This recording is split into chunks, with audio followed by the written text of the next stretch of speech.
Happy Tuesday morning, everybody. Hope everyone's having a great start to your day. Please like the live as y'all are coming in on TikTok. Let me get my comments pinned in every other place as y'all are coming in. Like the live. Tell me your location as y'all are checking in. Tell me your location as you all are checking in. And make sure we're good on every platform. Had to quickly do a restart on Rumble Studio, but looks like we are good on Rumble. We are good on YouTube. Good morning. Good morning. Let me check if we are active on X. Yes, we are. We are live on X. So we had one that wasn't working. We had to do it again. So we are good on X. Good morning, everybody checking in on X. We are good on Facebook. That's Facebook.com/Work on Your Game University. And we are good over on LinkedIn. On LinkedIn is just /Dre all day. Y'all know how LinkedIn works. Just type my name in, Dre Baldwin. I'm pretty easy to find over there. Instagram, we are live on Instagram at Dre Baldwin. Shout out to everybody on IG. And we are live, as usual, on TikTok. My TikTok name is Work on Your Game. So good morning, everybody over there on TikTok. Today we are talking about the gift that keeps on giving. Active President Donald Trump, number 45/47. He's going to be meeting with Mr. Putin, Mr. Vladimir Putin. They're going to be meeting in Alaska, allegedly. I think that's coming up someday this week or soon. We talked about the crime thing in D.C. yesterday with Trump. So today we're going to talk about his not alleged, but planned meeting. He's talked about it. So this is a confirmed meeting that's going to be happening. Shout yourselves out in the comment section as y'all are coming in. I'm just getting these hand wraps organized so I can get them rolled up, so I can use them next time I'm in the gym. Those of you who do any type of combat sports, you got to wash the hand wraps. All right, do not use the same hand wraps over and over again. And also, if you do a sport that has gloves, like boxing, for example, with the big gloves, you got to air out the gloves in between your sessions, in between your workouts. You got to air out the gloves. Do not just put the gloves back in your gym bag and leave them in there until the next time that you use them. Because first of all, warm, moist places are breeding grounds for bacteria. That's first of all. So you can get all types of infections and stuff in your hands and in your nails if you just keep putting on gloves that got sweaty and dirty and then you didn't clean them or air them out. That's number one. And number two, they will smell terrible. Like, I've been in a boxing gym with people who don't air out their gloves, and just the fact that they're standing in front of you with their hands up, they don't even have to throw a punch or even hit you. The smell of the glove is offensive enough. Like, dude, when's the last time you cleaned those gloves? Like, you just box, your hands get all sweaty, the inside of the gloves get sweaty, and then you just throw them back in your gym bag and do nothing. You have to air them out. So every time I'm in a boxing gym, I air the gloves out. So I take the gloves, and you don't even have to do anything fancy because you can't wash them out. You can put them in the washing machine. What you do is you take them out when I get in the car or when I get home, whatever. I take them out. I'll put them outside on the balcony or on the patio, just with the glove open, and just let it air out. And then the next time you use it, I mean, it's not going to smell like a ocean breeze, but it's not going to smell like mildew. You don't want your gloves to smell like mildew. That's a problem. It's a problem for anybody you're in the ring with, and there's also a problem for you. And there's probably bacteria inside those gloves. You're going to destroy your hands, and you find out how much you need your hands when you can't use them anymore. You get bacterial infections. Also, for anybody who does combat sports, the wraps, the things you put around your hands so that you don't break your wrists, these can be washed. All right, these are machine washable. So put these in the laundry and you actually wash them. All right, do not. This is what I remember when I first started doing boxing. I would air these out. Like, I would put them on the balcony and just let them air out. But it wouldn't be enough time, and they start to smell bad after like 2 or 3 sessions of not washing them. Then I realized this is strong cotton. You can actually put this in the washing machine. You can wash these. They get all tangled up when you wash them, but they're clean. These are this is fresh out of the laundry. So get yourself a couple different pairs. If you only do laundry once a week, get enough to take you through all your workouts, whatever your situation or your setup is, and make sure you keep these clean. All right, so anybody out there doing combat sports, you know anybody doing combat sports, pass this information along. It'll help everybody. So shout yourselves out, your location. Tell me your location as y'all are checking in. and then we'll get into talking about Trump and Putin's fight, all right, rather than this one. So Papa Crazy said DC still has the fourth highest death rate in the country by homicide, he says. Okay. Well, I mean, that's the reason we talked about this yesterday when people were saying that they are saying that crime is down in DC. Well, down from what? It depends on where it was. Just because the crime went down doesn't mean they solved the problem. So I get what you're saying. Papa Crazy, we talked about that yesterday, though. GGB, good morning. Indiana Homegirls, good morning. Murphy the Mutt checking in from Bristol, Tennessee. Good morning. Carla, Indiana, good morning. Shina H, good morning. Dwayne Mitchell, Detroit is in the house. Annie AFF, Kentucky, good morning. Carla said Tuesday is chemo radiation day. For who? For you? Are you in chemo radiation, Carla? Or is that somebody else? Or is that just a thing? 11 Bravo checking in from South Carolina. Good morning. GGB from the Florida Panhandle. It's like a whole different state. Shout out to the Florida Panhandle. I'm in the Florida. What's the rest of the state called? What's the bottom part called? I just know it as South Florida. Shout out to South Florida. Richard Drapling checking in from San Antonio. Shout out to the Riverwalk on San Antonio. It's a nice place to take a walk on a nice day. San Antonio Riverwalk. Carla said Texas. Shout out to Texas. Courtney, good morning. Ashley Mack said morning. Escaping the heat of Arkansas and the mountains of Colorado this week. Shout out to Colorado. Colorado is a beautiful place. I like Colorado.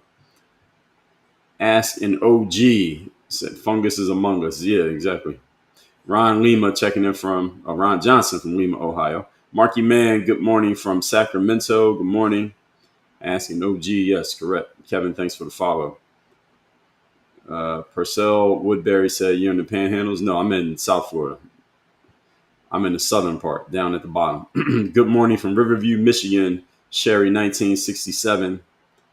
Well said. What is your input on situation at hand? Well, I'm going to tell you. That's the reason we're doing this. Nathan checking in from San Antonio. Dothan, Alabama. Tamika. Is that Dothan, Alabama? Carlos said, my husband, chemo radiation. Oh, well, Godspeed to your husband. Hopefully everything goes good.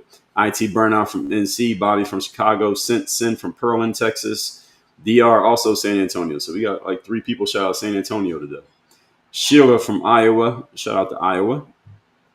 All right, so the topic here today, we are talking about Donald Trump is meeting Putin. So the headline here, they're scheduled to meet on August the 15th. So today is the 12th, 13th, 14th. What is that, Friday? So Friday, they're going to be meeting in Alaska. And what is being billed as what the media is calling this, and Donald Trump has pretty much alluded to it this way as well, is a feel-out session to discuss ending this conflict between Russia and Ukraine. We know that that's what they're trying to do. So it's the first time that in nearly 10 years, I didn't know this was true. It's the first time in nearly 10 years that President Putin is going to come to the United States. It's been a while, despite that there is allegedly an active arrest warrant for him by the ICC. The USA allegedly, apparently, doesn't recognize that. So I don't think he's going to get arrested. That would be a whole other situation. I don't think that's going to happen. And the stated focus for this meeting is a possible ceasefire and putting an end to this conflict and a longer-term settlement, with Trump even floating the idea of some type of territorial swap for this thing. By the way, while we're on the subject, and by the way, this is all coming out of Trump. Trump actually said this himself. So this is, as we say, from the horse's mouth. Trump said this in immediate availability yesterday. It should also always be noted, because I know anytime I talk about Trump, there's going to be about anywhere from 20 to 40% of the people in the audience saying negative things about Trump. One thing you can say is that the guy at least stands in front of the press and answers questions. He at least addresses the public and tells them exactly what he's doing. He gives you insight into what he's thinking. Of course, he has to put some political spin on it, but he does actually show up in front of the press and actually answer questions. He's not leaving his press secretary to cover for him. You notice that she doesn't get nearly as much coverage as, what was that woman's name? The woman who claimed independent now. What was her name? Karine Jean-Pierre. She's claiming independent now, but she was getting a lot of press coverage because Joe Biden wasn't talking. Donald Trump talks for himself. So he still has a press secretary, but she doesn't have to get nearly as much attention because he's actually showing up in front of the press, talking to them for 20, 30, 60 minutes every day that he's available, he's around, and answering all the questions. So one thing you have to give Trump credit for, even if you're not a fan, even if you didn't vote for him, is that at least he stands up and addresses the media and says whatever it is that needs to be said on the subject. Again, whether you like what he says or not is a different story.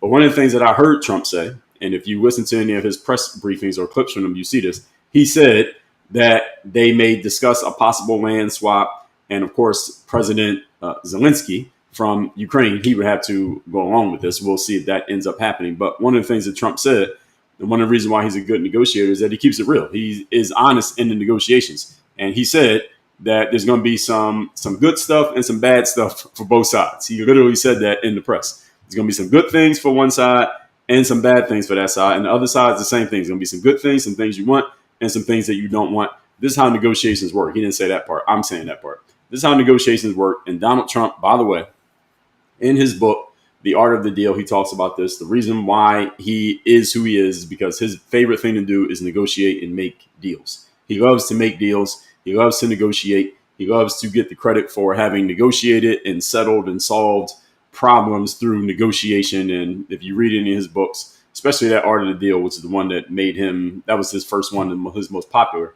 He talks about how he made all these great deals for himself and for the city of New York to help revitalize New York back when New York was not quite the New York that it is now, with the things that he did as far as his buildings, as far as the skating rinks and all the other stuff he did in New York. A lot of times he just talks about the deals that he cut in order to make those buildings happen and how other people messed up and they couldn't do it and he did it.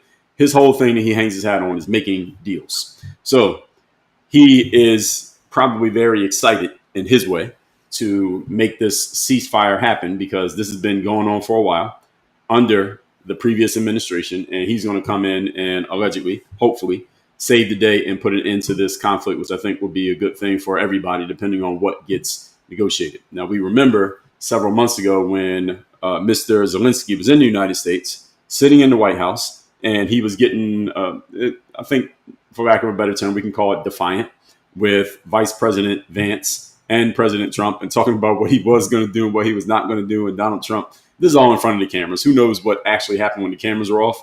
But in front of the cameras, Zelensky was, I think we can call this fronting. He was fronting for the cameras. And Donald Trump and J.D. Vance were kind of putting him in his place, and he was kind of pushing back. And I think it was a little bit of political theater in that one. Who knows what happened when they turned the cameras off? But I'm bringing that up because President Zelensky, he was actually in the USA not too long ago, and Putin doesn't come here that often. It's been 10 years since he's been around. So him coming here is a big deal. They're doing it in Alaska, so I don't know how many news companies are going to send their people out there for the meeting. I'm guessing probably a few. I guess maybe about half of them. If it'll be open, I'm sure there'll be some conversation at some point. So conversation with the press, that is. So the stated focus, again, is this possible ceasefire.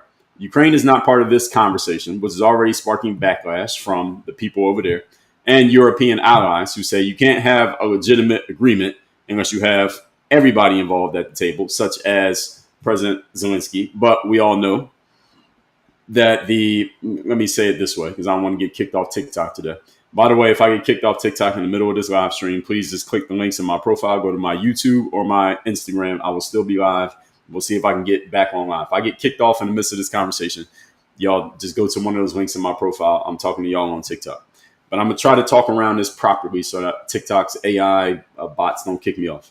So during the entirety of this conflict, which has actually been going on for decades, but let's just say since it became a hot contest with bullets and tanks under the Biden administration, it has been clear that the major powers are these two that are coming in for this meeting on Friday. Is that fair enough to say? Can I get a yes or a no? And I got to say it in a certain way. There are other ways that I would language this, but I don't want to get kicked off TikTok. Is it fair enough to say that between the three entities involved in this conflict, the two most powerful ones are the two meeting on Friday? Is that fair, yes or no? And of course, people are saying, hey, the other country has to be in the meeting if you're going to have an agreement. And generally, I agree. But who has the most power here? I believe is the two that are having these.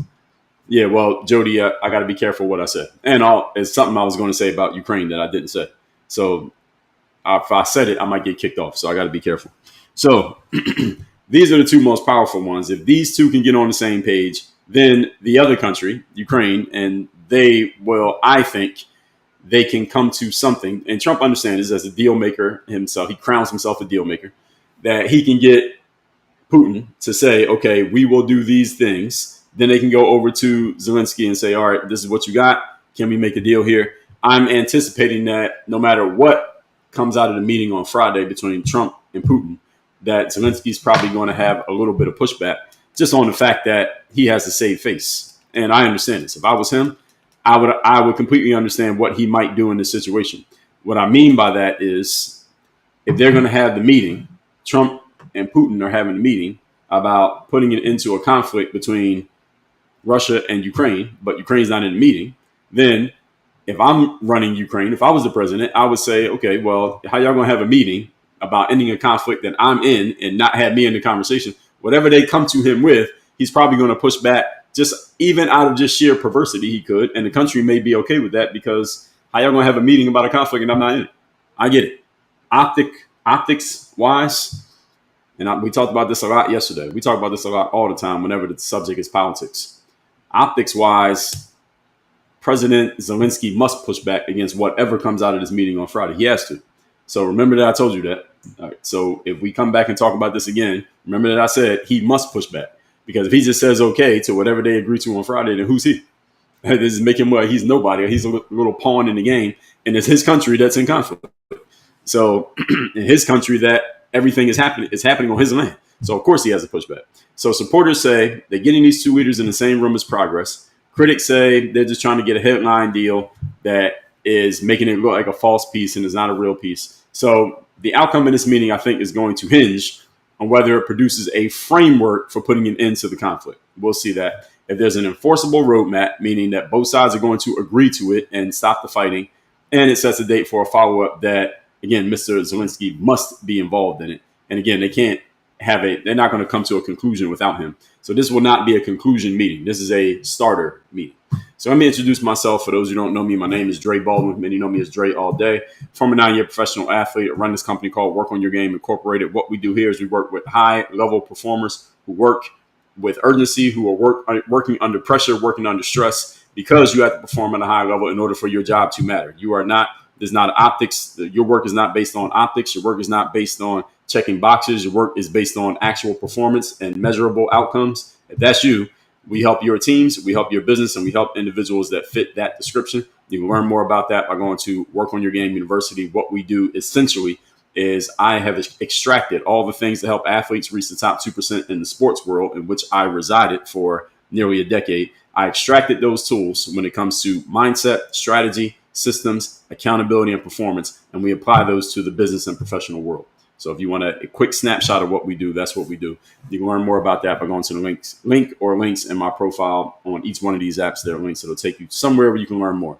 So this topic here, and by the way, for those who are new around here, haven't seen me before, I usually give content for I got about 20 more minutes of content that I'll give. Then we'll open the floor for the conversation in which I will actually read your comments out loud and respond to your comments right here live on the spot. So no, this is not AI. Yes, I am really here. No, I'm not avoiding your comments. When I'm done with the content, I will read the comments and I will respond to good comments and comments of substance. Do not troll my comments. Don't post the same comment 10 times or we will block you and we will kick your ass out. But other than that, I will engage. You don't have to agree with me. You can disagree. Bring substance if you disagree, and we'll see how that goes. But let me get through the content first, and then we'll get to that. Okay. And by the way, I'm live on 7 different platforms: TikTok, Instagram, YouTube, Rumble, X, Facebook, and LinkedIn, all at the same time. So if you ever don't see me on one of these platforms, the only one I ever am not on is usually TikTok. When I get kicked off, I get suspended. I've been suspended 15 times in the last year, and that's not a joke. That's literally 15 times. Sometimes LinkedIn trips up. Sometimes I have issues with Rumble Studio, but usually I'm on all of them. TikTok's the only one that is kind of variable because I get kicked off for saying the wrong thing. So hopefully that doesn't happen anymore. Me and TikTok, we in a good space for the last. We're like Putin and Trump. We're in a pretty good space right now. So let's keep it going. Anyway, so the ceasefire first, details later could save lives immediately because right now there's a hot war going on over there and people are literally losing their lives. So they want to create some negotiating space. Again, this is Trump's thing, negotiating. So this approach is often used in conflicts to stop the violence while they can talk. So I think the first step here is let's just put the weapons down and have a conversation. If Trump can get both sides to agree to that, that is a step forward. That's a step of progress. Because let me ask a question. Give me a yes or no. Was the Biden-Harris administration able to achieve this? Did they even get that far? I'm asking. Just give me a yes or no in the comments. Were they able to get both sides? Let's just put the weapons down and come to the table and talk. Us, the USA, you all, and them. Can we get all of them to the table? Were they able to even do that? Okay, so all of you are saying no. And I believe Trump, this would be a win for Trump if he could just get them to do that. If he can get them to just say, okay, let's just stop shooting and let's just have a conversation. All right, that's a win because the other side didn't do it. I mean, not the other side. His predecessor, they're on the same side. His predecessor was unable to do that. And I think if he can get them to do that, then he get them at least to say yes to one thing, then he get them to say yes to the next thing. This is a sales tactic, and Donald Trump is a salesman. Common sales tactic is you get people to say yes to a small thing, then you get them to say yes to something a little bit bigger, then a little bit bigger, then a little bit bigger, and you start to build the momentum of them saying yes. And then when it comes to asking them to say the ultimate yes, they've already walked up 20 steps. There's nothing to walk up step number 21. And Donald Trump understands this. He has this in his bones. So the first step is, can we get them both to say yes to the same thing? That moves them forward. And Donald Trump being a negotiator, I don't think he's going to let it be on his track record that he was unable to get this done if he can at least get it started right there. So Ukraine, of course, as I said, they're going to reject any deal that they're not at the table. They're not at the table here. So no deal is going to be completed here.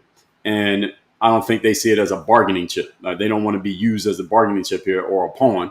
And if you leave them out, then, as I said, if I'm the president of Ukraine, I'm not going to say yes to anything that they agree to without me in the room, because that just makes me look like I'm nobody. It makes me look weak. It makes me look like I don't really have a say in this situation when I'm the one, it's my land where the conflict is even happening, especially after what happened last time when President Zelensky was sitting in the White House with President Trump and Vice President Vance. It just wouldn't make him look like he's a complete nobody. And he's not going to go for that. It wouldn't even make any sense. Just on simple human dynamics of power, he can't let that happen. So it depends on how that is Ukraine's powers that be, how are they looking at this meeting that is coming up and what gets said at that meeting. What gets said is going to be a big deal, especially coming from the mouth of Mr. Putin. When Trump could say what he says, he's not in the conflict. He's just trying to fix the conflict. But if Putin says something to the press, that's going to matter a lot. So where was I?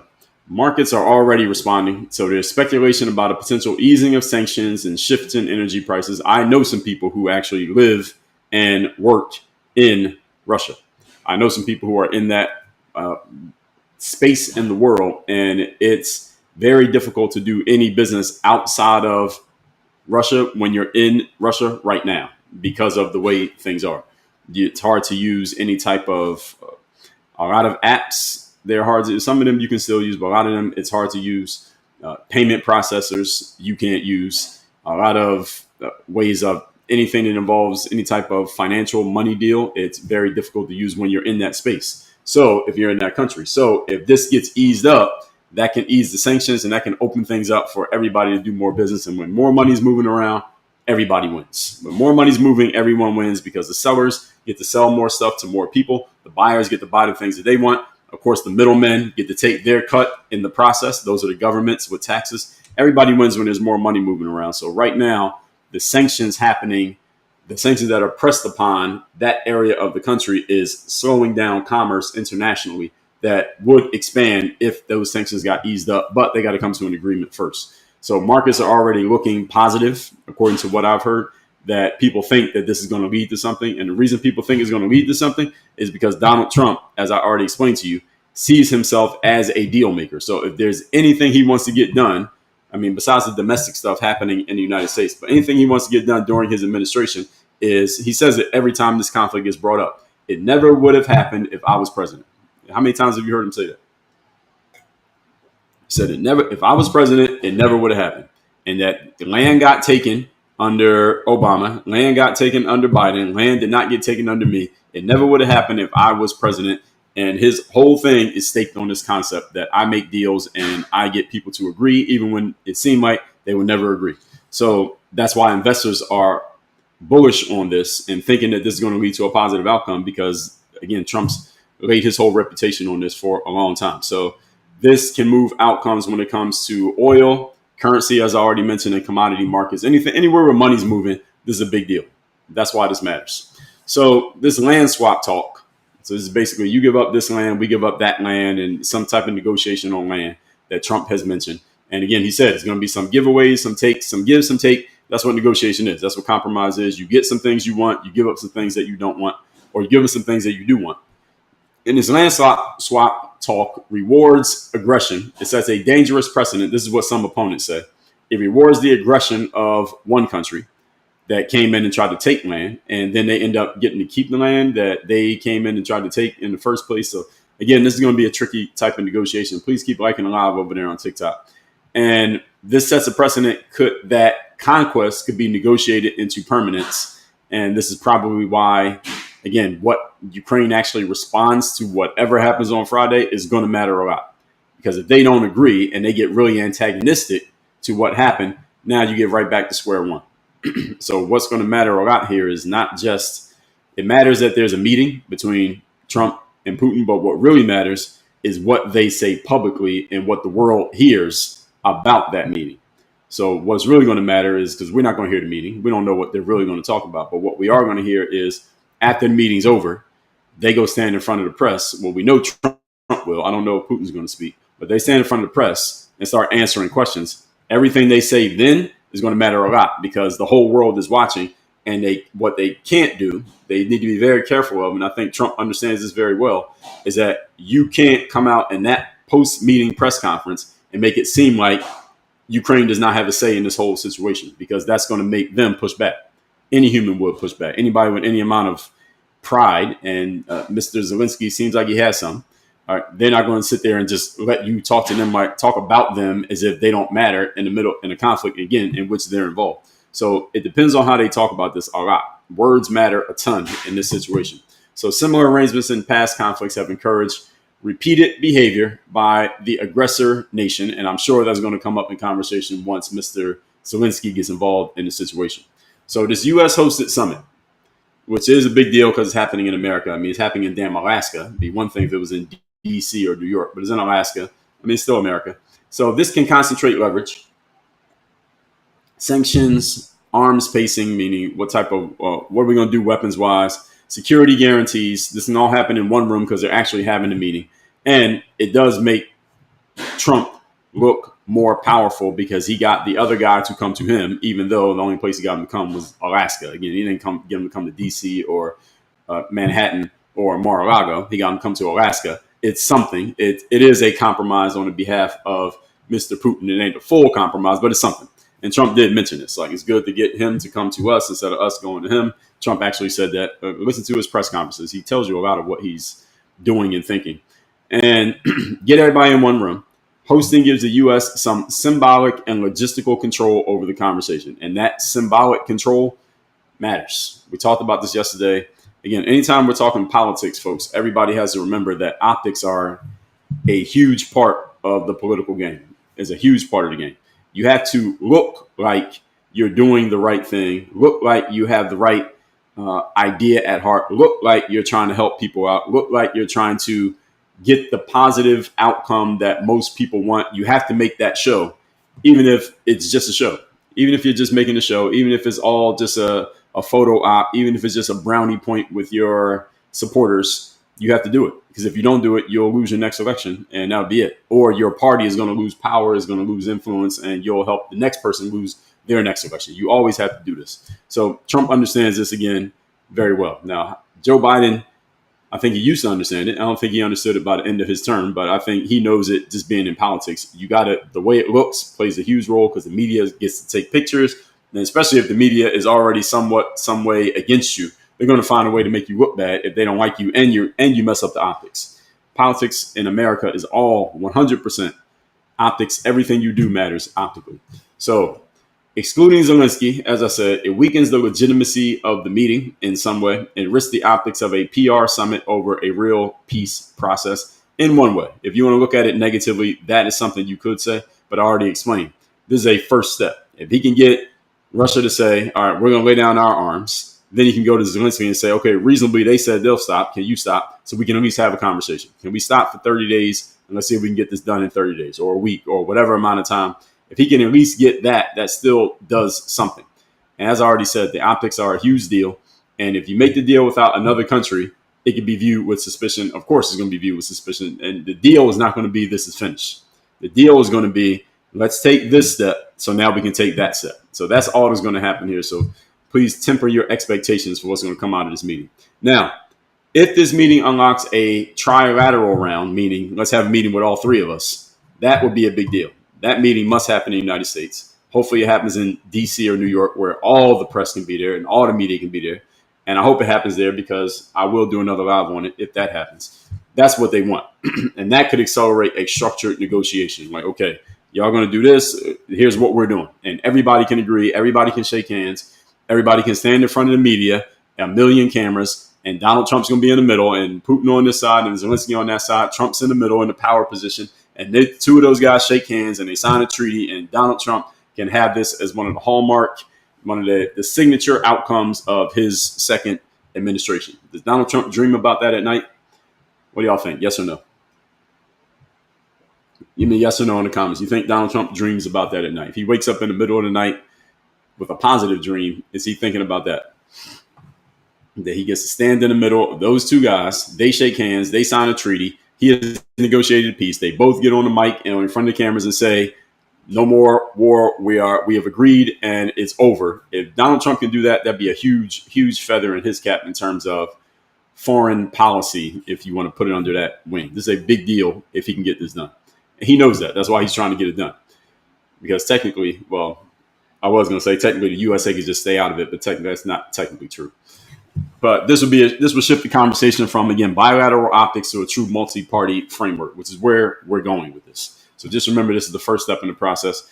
Sometimes in the sales process, you could do what we call one conversation close. So those of you who know the sales world, bear with me. Those who don't understand this. So one conversation close is when you open the conversation and close the conversation, meaning the first time you introduce the product or the offer to the person is the same time when you offer them to buy the product and then they buy it.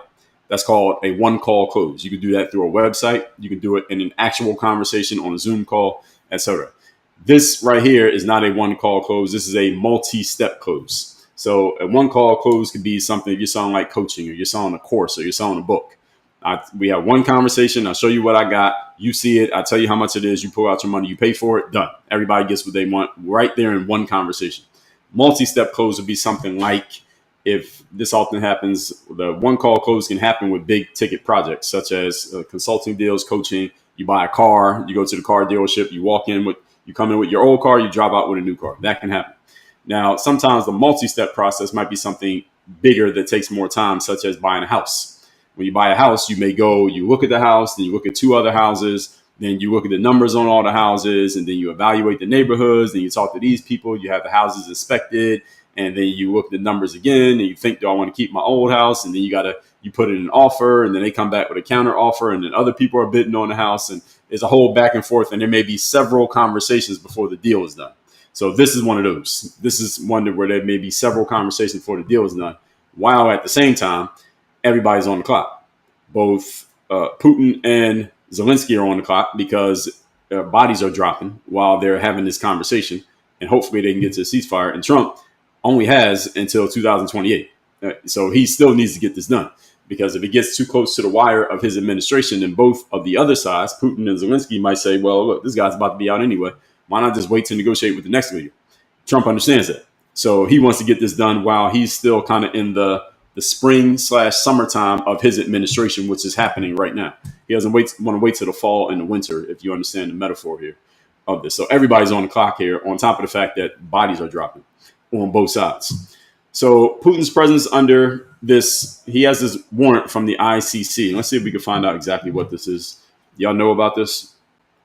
Let me see if I can get some. I'm going to ask Grok. Should I ask Grok or Chat GPT? I'm going to ask Grok and see what they do. I usually go to Chat GPT. I'm going to ask Grok. What is the ICC warrant that is out against Vladimir Putin right now? Where did it come from, and what is he under warrant for? Let's see what Grok has to say. Grok is the AI chatbot made by Elon Musk and his team over at X. So in 2023, March of 2023, the International Criminal Court in the Netherlands issued a warrant for Putin. They say, let me see what they're saying he is. So this stems over Ukraine's acceptance of the court's authority under Article 1, 2, parentheses 3, close parentheses, of the Rome Statute. Neither one of them is a member state. So how are they going to issue a warrant? He's not a member. Anyway, neither one of them is a member. So why is the ICC getting involved? That's probably a longer conversation for a different day that I'm not going to have. So the ICC is investigating alleged war crimes, particularly the invasion from 2022. And the charge is war crimes, unlawful deportation and transfer of children from occupied areas into Russia. They say they violate some acts, and they name them. They define unlawful deportation, transfer of population. They found reasonable grounds to believe he bears individual responsibility for these crimes, both directly committing the acts and for failing to exercise proper control over subordinates who committed the acts. And again, this is about children from the Ukraine, allegedly. That's what this charge is, this ICC claim. And there's a lot more information to this. Let me ask one more question. Why does the United States not recognize this charge? So let's get a little bit more information from Grok why the United States is not recognizing this.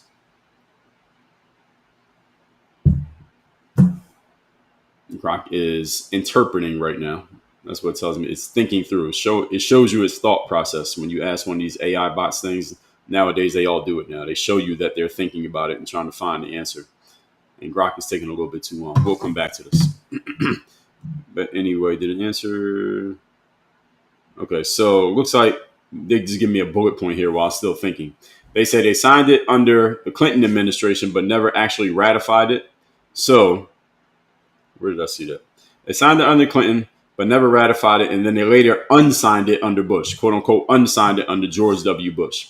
So the U.S. has concerns about the ICC prosecuting American citizens without American consent. So they basically are telling the ICC, listen, whatever you want to declare it, but we ain't recognizing it. So recognize it might mean legally obligated to arrest, but the U.S. is not bound because the U.S. is also not a member of the ICC. So, yeah, I don't even know why this was brought up as a point when I was looking this up. If USA is not a member and Ukraine's not a member and Russia's not a member, then why were you talking about the ICC? Good question. Let's continue. Back to where I was. So his presence under this warrant, it fuels criticism that the summit ignores accountability for certain crimes. But again, if you're not a member of this organization that issues the warrant, then why does it matter? I think it doesn't matter. So it's a reminder that political dialogue can overshadow legal and moral consequences. So first of all, I'm not a fan of any type of moral talk. I'm not big on morals. I don't like people when people try to use the moral high ground position on another person in the midst of a conversation. You run out of logic, so you try to use the moral high ground. Not a fan. And as far as legal consequences, well, who has the legal jurisdiction? It's none of these countries. They don't recognize this organization. So the ICC's warrant doesn't really mean much here. So even limited wins like exchanges, let's say both sides between Russia and Ukraine, they decide we're going to exchange prisoners, we'll protect civilians, we'll reopen some corridors. That can have a tangible impact. And again, these are incremental steps. As I told you, it's like buying a house. There may be several conversations before the deal is done. So European allies, who are mostly against Russia, they fear a shortcut that trades territory for headlines, potentially undermining the unity of NATO. This whole thing started, for those of you who don't understand, is that NATO is an organization that has a bunch of European nations together, and they kept, according to Putin, he said this out of his own mouth when he was talking to, I think it was a Tucker Carlson conversation. Remember when Tucker Carlson went over there and he was meeting with Putin?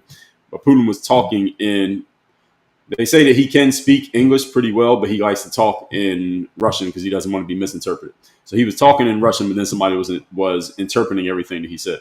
And Putin said, he basically said it. I listened to that interview. I remember it. He said that as they continue to expand, this is well known, if you continue to expand the North Atlantic Trade Organization, NATO, and you expand it too close to the border of my country, Russia, there's going to be a problem. And I'm going to respond. And they kept expanding, and he responded. That's if you want to ask that size version of what happened, that is pretty much what happened. So these countries that are a member of NATO, they're like, well, they're kind of a little bit not too happy that Trump is going to be sitting down with Putin because they all just want to go against the guy. The problem is they got to go against him quietly.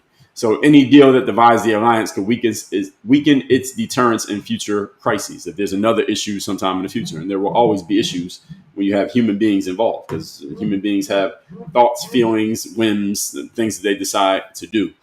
I say the reason why this meeting is happening, despite the fact that a lot of countries in NATO may not like it, is the fact that these two countries, along with the country that TikTok is based in, these are the powers. There are three countries with a whole lot of power.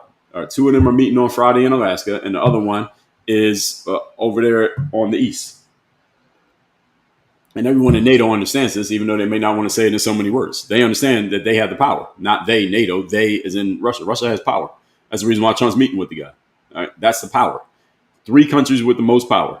And everybody got to accept that, even if they don't like the reality. And you'll have a problem. You got a problem with reality. You're going to have a problem negotiating. So European allies may have some issue with this, but the bottom line is, so what? So what? They got an issue with it. Trump's unpredictability can be used as leverage if it produces verifiable steps rather than vague promises. I don't know if we would call, when it comes to negotiating, I don't know if we say Trump's unpredictable. I say you can call him unpredictable if you're not a fan of his. You think he may say something that is quote unquote unpresidential, not normal for a politician to say.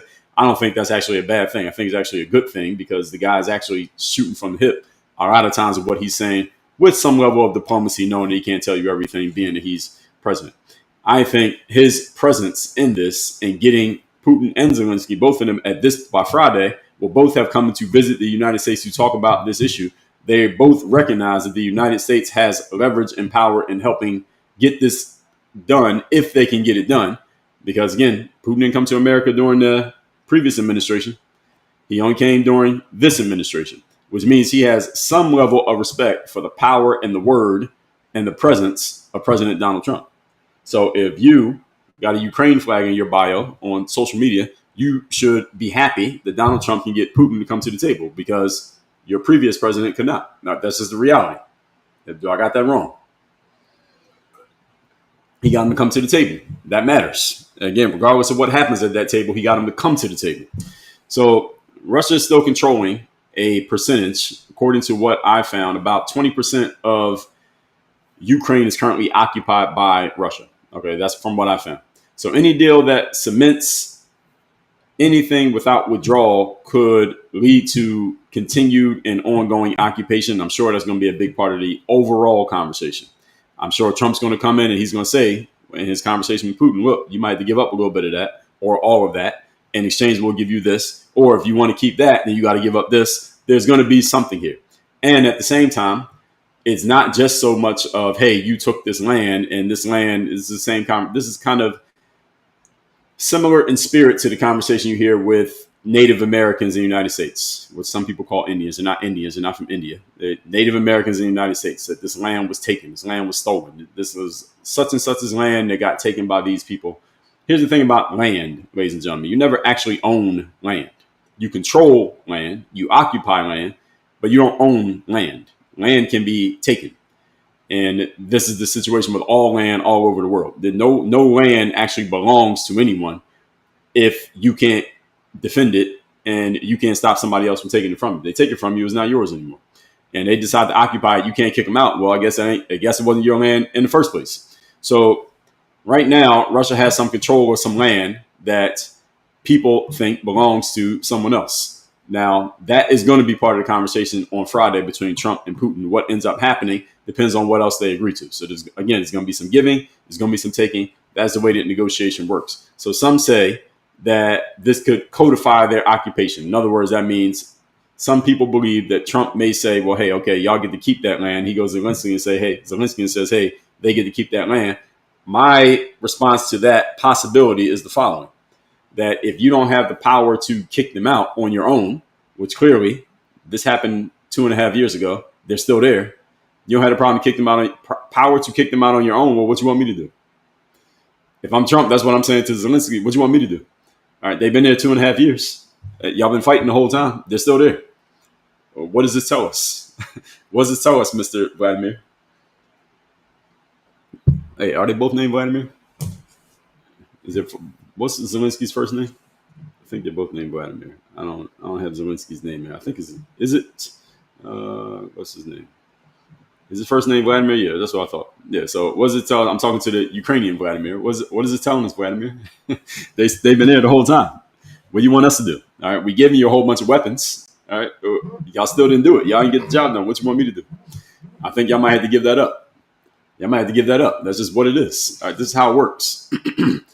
So history shows that frozen conflicts rarely move toward full resolution without external pressure. Well, the external pressure is the United States. We already know. That's why they're coming to the United States to have this meeting. Now, the best case outcome, some say, is an immediate ceasefire. Hopefully, an immediate ceasefire. If they get an immediate ceasefire, that'd be great. Now, that would kind of be a third-party thing because it's only Trump and Putin, but then they would have to go over to Zelensky and say, okay, well, everybody will have a ceasefire if you're okay with this part right here so we can have a conversation. That could possibly happen this week, the immediate ceasefire, even with Zelensky not in the room. Now, a complete solution to this whole thing, probably not. But could they at least get an immediate ceasefire? I think so. A monitored withdrawal plan. Okay, Russia's like, okay, we're going to get these people out this way at this pace, out of these places, and phased security guarantees. Okay, so step one, we're going to do this. Step two, we'll do that. Step three, we'll do that. The best case outcome is that they all are in D.C. shaking hands and Trump's in the middle of it with all the power actually looming in the back while the two guys shake hands and everybody takes pictures and this becomes a big worldwide deal and be more press in the White House that day than there's been this entire administration if that happens. So this would address both the war itself and the political mistrust that is fueling all of this. That's Trump's dream scenario. The worst case scenario is nothing gets done on Friday. There is no progress and the entire any amount of goodwill between these three factions is actually worsened and lessened and diluted. And that would give the appearance of diplomacy while changing nothing on the ground. I will say I don't think that's going to happen. I think something positive, and by positive, I mean getting closer to the end of this battle. I think something positive is going to come out of Friday. I don't know what. There's levels to it, but I think something positive is going to come out of it because both Putin and Trump are in charge of very large and very powerful countries. Both of them could be doing a whole lot of other things besides sitting and talking to each other. So if two people with that much power are coming together to have a meeting about one thing, I think they're going to get something done on that one thing. What do y'all think? Again, even if you're not a fan of Trump, even if you're not a fan of Russia, can we agree that two people with that much power coming together for a meeting when they could be doing a whole lot of other things, that means something's going to get done. Just the fact they're having a meeting, like, let's get something done here. That's what I'm saying, just on a logical, practical level, regardless of your stance on the overall conflict. They got to get something done here to let's at least get something positive that comes out of the fact that we're sitting here meeting. And again, you could be over there. I could be over here. I got a whole lot of other things going on in my country. You got stuff going on in your country.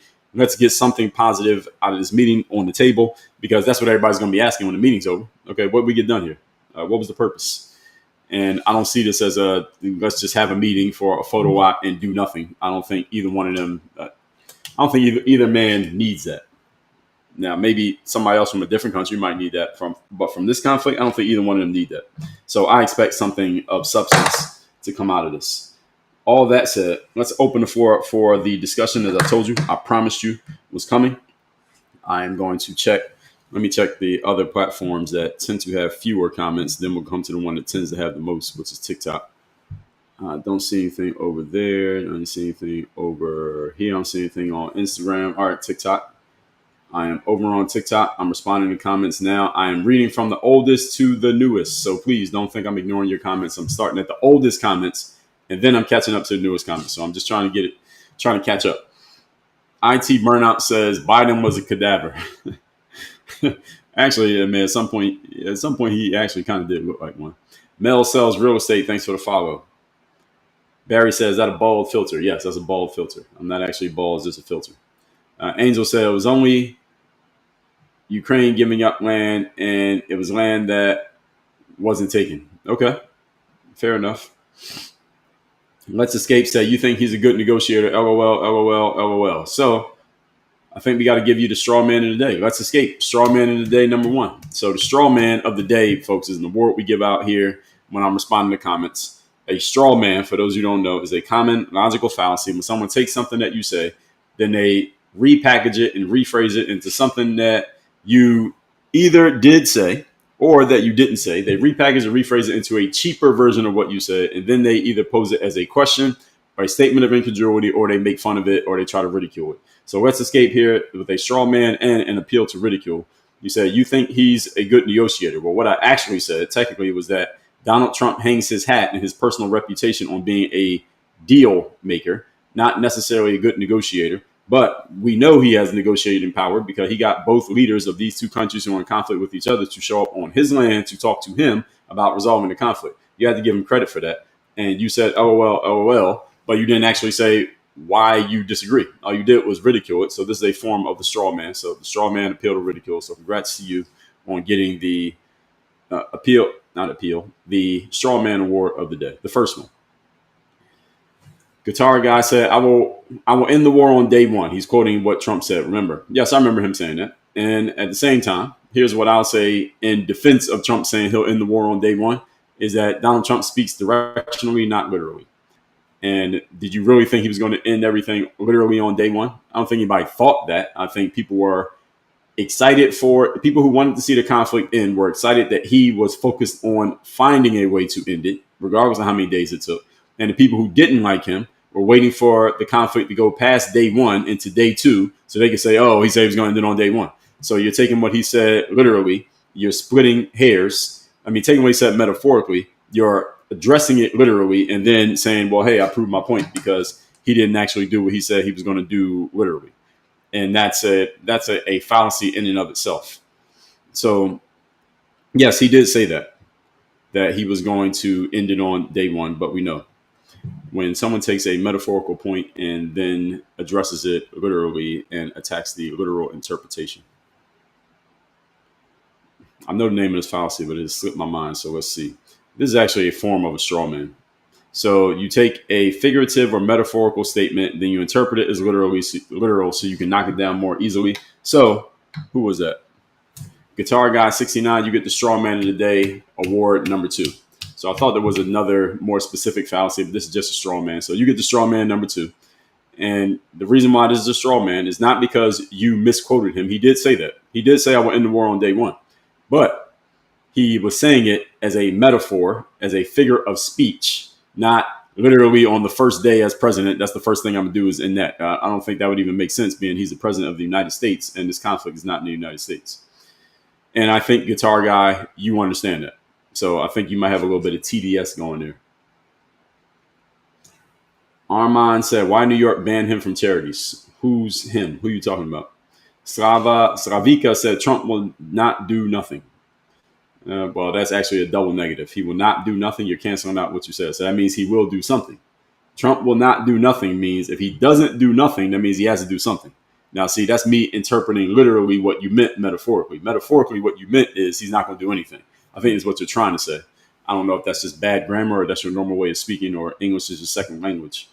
I think he will do something. First of all, he got Putin to show up to America. He already got Zelensky to show up, so he already did something. So you're wrong. No matter which way we interpret this, actually the only one way that I can interpret this, you'd be right, is you said he will not do nothing, which means he will do something. That part, you're right, but I don't think that's what you meant. So y'all see how it is when you want to take somebody's metaphorical point and interpret it literally? We could do this all day. Wifey tips, thanks for the heart. Silver Fox says Zelensky will try to squash any deal made, simply stay in power. Yes, well, he can stay in power. It's not even squash any deal, is that he's going to push back against anything that seems to say, okay, well, all we need is your okay on this. He's going to push back just so he can have a say. And again, just out of sheer perversity, I would do the same thing. I wouldn't be mad at him if he does that, because why wouldn't he do it? Because if he doesn't do it, then he looks like a chump. He looks like he's useless. Rife Tech said, are you supporting this dictator? Which one? Which dictator are you talking about? Who's the dictator you're referring to? And what do you mean by support? I need you to answer both of those questions. Leslie 487 said, OG, you know nothing. Now, that's a straw man, but I'm not even going to break that one down. Right Tech said they straight up sent military to your capital, and you still backing them. You talking about Donald Trump? They sent military to the capital. Well, there's already military in the capital. You mean they sent military to help back up the police? Well, why not? What's wrong with it? What's your challenge with it? Because we just talked about that yesterday for an hour and a half. So if you missed it, go check that. Dana Cook, thanks for the follow. Leslie 487 said, and you are knowledgeable because I turned on the microphone and started talking. Leslie, same reason you're not knowledgeable. Slavika said, Zelensky is in to end Putin totalitarianism. He will not go under Trump. Okay, so Slavika, I'm going to give you benefit of the doubt. It looks like this is just your normal way of speaking. English is clearly not your first language. And I get what you're saying. Directionally, I understand what you're saying. And I don't think this is totalitarianism at all. That's the reason why they're negotiating. If it's totalitarianism, there's no negotiation. So your frame is incorrect. If I'm a totalitarianist and I just want everything to be exactly my way, there is no need for me to call you to a meeting to negotiate. Negotiating and totalitarianism are like oil and water. They don't mix. So if I'm negotiating with you, clearly I can't be a totalitarianist. That doesn't make any sense. So the point that you're trying to make here is not landing. Hey Girl said, what happened to 90 deals in 90 days? Now that phrase I didn't hear, so I don't know who you're referring to. Who said that? Jody said the U.S. is irrelevant. Yeah, right. And then you woke up. So Tim said Biden is not the issue. Putin and Trump are.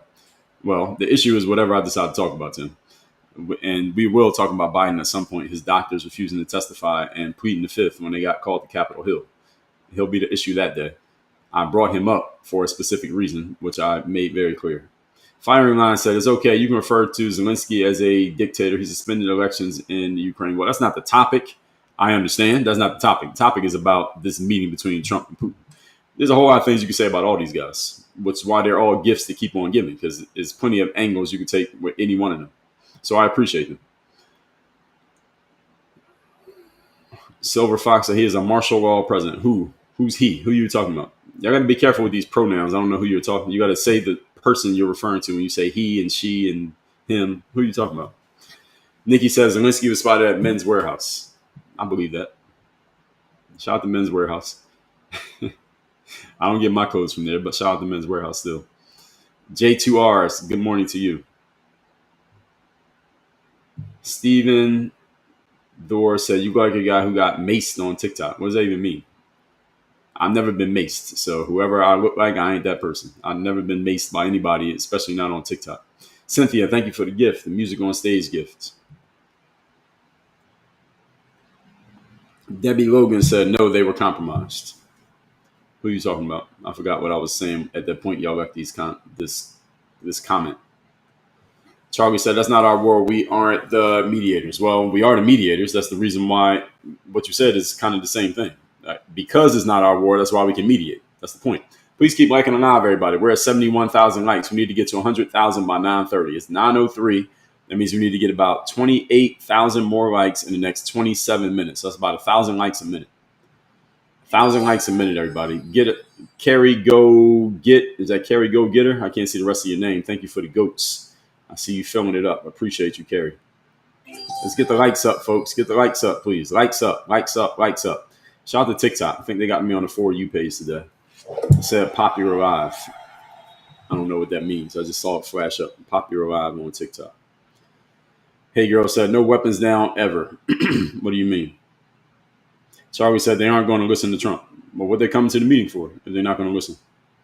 They could have just said no thanks to the meeting if they weren't going to listen. Firing Line says, should the dictator who abducts the kids to a war front be taken seriously? Yes, they're all being taken seriously.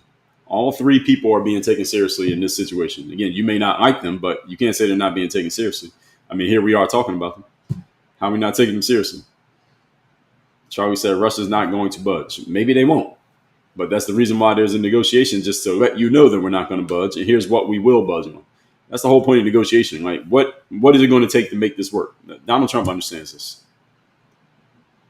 Nelson Resto said, it's always Ukraine's fault. Shocker. No, nobody said that.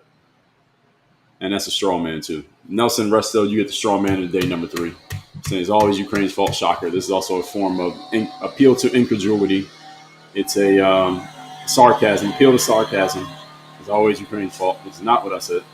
I didn't say it was anybody's fault. Conflict just happens. And sometimes you win, sometimes you lose. It doesn't have to be anybody's fault. All that matters is what actually occurs. Whether it's my fault or your fault, the outcome is what history is going to remember. The history is not going to say, oh, well, this country was the aggressor. You know, that's what the Biden-Harris administration kept saying. And I'm like, why do they keep saying that? Like, what, are they trying to win the press conference, or are they trying to help resolve the conflict? Who cares? Who's the aggressor? If I'm the aggressor and I take all your shit, does it matter that I was the aggressor? No, I still got all your stuff. So call me the aggressor all you want. Everything you had, I got. So now what? Okay, I was the aggressor. Okay, I was the aggressor. Now I got everything that you had 5 minutes ago is in my pocket. And I'm the aggressor. Now what? So the outcome is what matters, not the story. The story matters a little bit, but the outcome matters more. Prospera said, it's disrespectful to Ukraine. What is? The meeting? And he said, some creator on TikTok said this is the beginning of WW3. It might be. I mean, some people say we're already in it. I don't think we're in it until the United States is in it. The United States is not in it. I don't consider it to be WW3. We get in, then this is a whole different story. Right now, we're not in it, so I don't consider it to be WW3. Charlie said, moral of the story, Russia did not expect Ukraine to hold their own. Nah, there's a whole lot that can be said on that point, Charlie. Your frame there is a false frame. Are you really holding this point that Ukraine held their own? Yeah, them and what army? And there's an answer to that one. And you know the answer to it, Charlie. Stop that. Charlie said he's not going to want to leave the table empty-handed. Well, nobody wants to leave the table empty-handed. I don't know who he is, but nobody will. Nobody wants to. Hey Girl said 90 deals in 90 days tariffs. Well, the tariffs ended up working out. I did a whole live on that last week, Hey Girl. So if you didn't see it, please watch the replay. Hey Girl said Trump is Putin's biatch. Well, people have been saying that about this relationship for the last 10 years. Hillary tried it. You saw how that worked out. Joe Biden didn't really use it. You see how that worked out. And Kamala tried to use it again. And you see how that worked out. So y'all got to come with some better talking points. These 10-year-old talking points about Trump are falling on deaf ears. I mean, I'm responding. I'm pointing it out. But y'all been saying the same thing for 10 years. Me said, doesn't matter what Z says. He's nothing. He's a nobody. Well, it does kind of matter. Because they still got to get everybody to agree to whatever deal they come to. But Heck said, I don't think Zelensky will agree to losing land and the U.S. will walk away. I don't know. We'll see. We'll see. So he said he's going to give Alaska back to Russia. Nah. If he does that, only problem is we wouldn't have 50 states anymore. I'm joking, playing along. That's not going to happen. He's not giving anything. America's not giving up anything.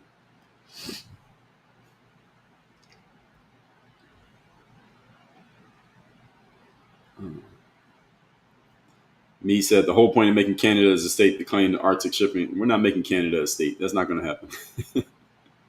What are y'all talking about? Canada is not becoming a state. I don't know about the Greenland thing. I don't know if it's going to happen within this Trump administration, but no. Marky Man said Nobel Prize. I wouldn't be mad if Trump. If he gets this deal done, he should get the Nobel Prize. He should get it anyway. He should get the Nobel Prize anyway. Obama got the Nobel Prize. What do you do? They often give it to presidents and leaders. Awards, ladies and gentlemen, any award that is opinion-based awards. So you got the awards that you get for actually performing, performance-based awards. Like you get 100,000 subscribers on YouTube, you get an award. All right, you make $1 million in a business, you get a trophy, you get a plaque. You win the championship in sports, you get a trophy. Those are performance-based awards. But any award that's based on people liking you and voting for you, like the Oscars or the Grammys or the Emmys or the Teen Choice Awards or awards people get for podcasts and all that shit. All that stuff is based on politics. It's all political. It's based on, do the people on the committee that give out the award like you? If they like you, you get an award. If they don't like you, you don't get an award. It has nothing to do with if you're actually good or you're not good. So your favorite musician having a bunch of Grammys does not mean they make great music. And your favorite artist not having a Grammy does not mean they don't make good music. They might have better music than the person with all the trophies. All this is politics. was the reason why I often emphasize to you all that my background is in the sports world. The sports world is about actual performance. To get an award in sports, you have to actually be good. Now, you do have some subjective awards, like the MVP award is subjective. There was a time almost about 20 years ago when this guy named Steve Nash won the MVP 2 years in a row in the NBA. And a lot of people think he shouldn't have got either one of those MVPs, and one of them should have went to Kobe Bryant. I generally agree. I think the second one, 2006, MVP should have been Kobe Bryant, but he didn't get it because at that time, Kobe was still dealing with the residue from that assault allegation he had in Colorado a few years earlier. That's the reason he didn't get MVP. Not because Kobe was not the most dominant basketball player on the planet that year. He was. His team wasn't that good, but Kobe was the man that year. He didn't get the award because people weren't back around to liking Kobe yet. 2 years later, he won the award, the MVP. Is it because he got better? Not really. He was the same player. He was very good then. He was very good when he got the award. It was all about opinions. So the Nobel Peace Prize or Nobel Prize period is not because you actually did something substantial. The Nobel Prize is because the people who vote for the award like you. And if they don't like you, you don't get it. So I don't like subjective awards. There's one thing I don't like about the business world is that the awards are all highly subjective. It's not performance-based like sports. Well, Heck said, even if Trump could broker peace, the left wouldn't acknowledge it or say it took too long. Well, of course, that's the game. But they can't, nobody can say that he didn't get the thing solved. Ron Hill, thanks for the share. Debbie Logan said, absolutely, he thrives on that, and that's what makes him who he is. It drives him. Yes, it is. Final line said, USA can pull out of NATO and let Russia and Ukraine nationalists run it. Of course, yeah, they could. I don't think they want to do that, though, because it would get ugly. It would get ugly. Kay Burkhart, thanks for the follow. Soy said, I used to be a salesman. So why'd you stop? You stopped selling? What do you do now? Let's see. Big Lee, thanks for the follow. Debbie Logan, thanks for the follow. Irma V, good morning. Primus, thank you for the share. Maria Martin, good morning. Murphy the Mutt, congrats on the gifter badge. Thank you for the hand hearts, Irma. Fan club, y'all doing a great job on TikTok. Free Speech said, I'll be much happier if we backed Ukraine until they won. I wouldn't, because that's our money. Now, that's money that we could be sending to, if people want to complain about the police in D.C. Well, if we weren't sending our money to other countries to fight their battles, we could use that money to hire more cops. And then we wouldn't need to send federal agents into D.C. to help the cops. They could just hire more cops. They can't hire more cops because we don't have resources, because the money that our government collects from us in the form of taxes, we're sending to other countries to help them fight their wars. So if we back them until they won, well, we're backing them right now.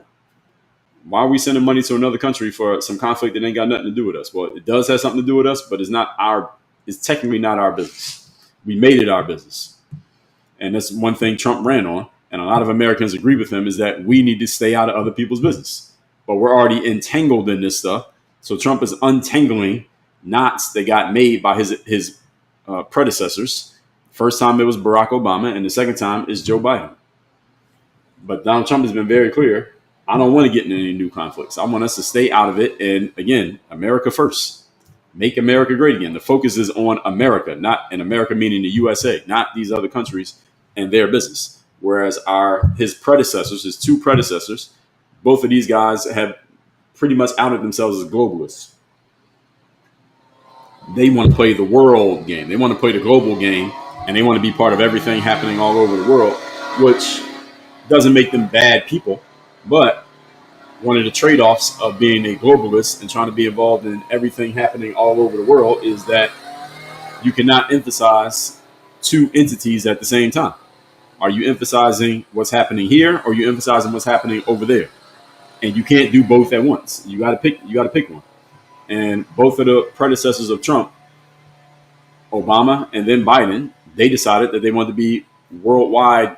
They wanted to focus on the worldwide game instead of the national game. Donald Trump drew a clear line and said, I'm focusing on what's happening here. Again, it doesn't make it right or wrong, just the situation. Levy Lou said, why are they not allowing Zelensky to be at the meeting? I don't think Zelensky asked to be at the meeting. I think it's just a meeting between these two guys. It's not allowing. They just didn't invite him. And he had a meeting. He was there like 6 months ago. You remember that video?